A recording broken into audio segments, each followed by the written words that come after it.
प्रभु श्री राम के चरणों में प्रणाम और सभी भक्त प्रेमियों को मेरी जय सिया राम। रावण, जिसे पूरी दुनिया राक्षसों के राजा के रूप में जानती है, एक महान पंडित थे।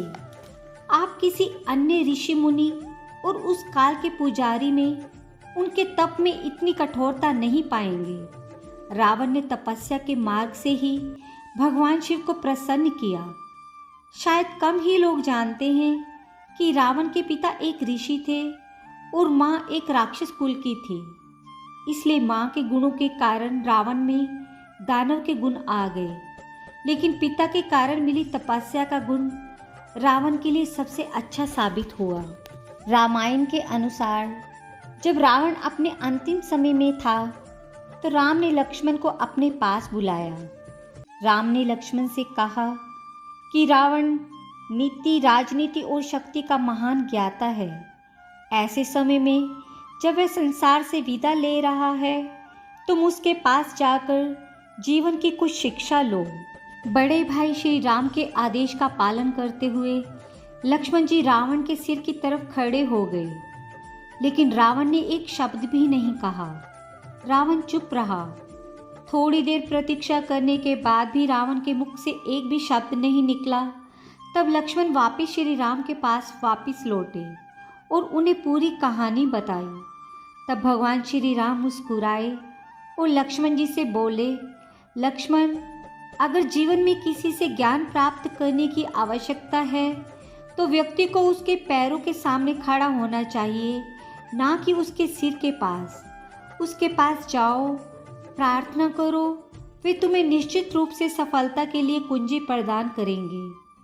श्री राम की बात सुनकर लक्ष्मण को आश्चर्य हुआ, लेकिन आज्ञा के अनुसार उन्होंने वही किया जो भगवान राम चाहते थे। वे राजा रावण के पैरों के पास गए और हाथ जोड़कर रावण से शिक्षा प्रदान करने का आग्रह किया। उस समय के महापंडित रावण ने लक्ष्मण जी को 3 बातें बताई, जिन्हें जीवन में सफलता की कुंजी कहना गलत नहीं होगा। पहली बात जो रावण ने लक्ष्मण को बताई थी वह थी शुभस्य शीघ्रम, अर्थात किसी भी शुभ या अच्छे कार्य के लिए देरी नहीं करनी चाहिए, और वहीं अशुभ काम के लिए जितना मोहवश करना पड़े उसे उतना टालने का प्रयास करना चाहिए। मैंने भगवान श्री राम को पहचानने में इतनी देरी की और उनकी शरण में जाने में इतनी देर कर दी। आज वह कारण इस स्थिति के लिए जिम्मेदार बन गया है। इसके बाद रावण ने लक्ष्मण को दूसरी सबसे महत्वपूर्ण बात ये समझाई कि शत्रु तथा रोग को कभी छोटा नहीं समझना चाहिए। छोटे से छोटा रोग भी प्राण घातक हो सकता है और छोटे से छोटा शत्रु भी खतरनाक हो सकता है।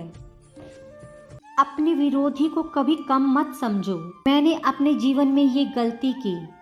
मैं खुद सर्वशक्तिमान, सर्वव्यापी और अपने विरोधियों को साधारण मनुष्य और साधारण वानर समझता रहा। जिन्हें मैंने साधारण मनुष्य और साधारण वानर समझा, उन्होंने ही मेरी पूरी सेना को नष्ट कर दिया। यही मेरी सबसे बड़ी गलती थी।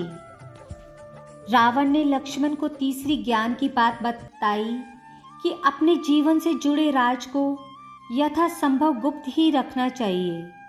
उसे किसी भी व्यक्ति को नहीं बताना चाहिए, चाहे वह आपका सबसे प्रिय ही क्यों ना हो।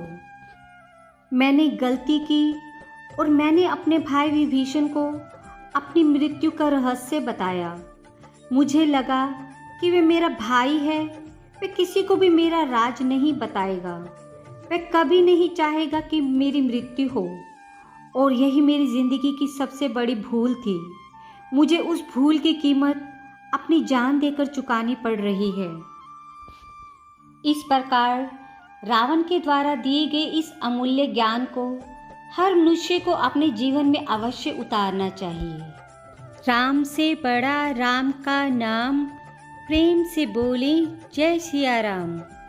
ऐसी ही भक्तिपूर्ण और ज्ञानवर्धक कहानियों को और सुनने के लिए मेरे चैनल को सब्सक्राइब और वीडियो को लाइक करना ना भूलिएगा और अपनी प्रतिक्रिया कृपया नीचे कमेंट बॉक्स में दें।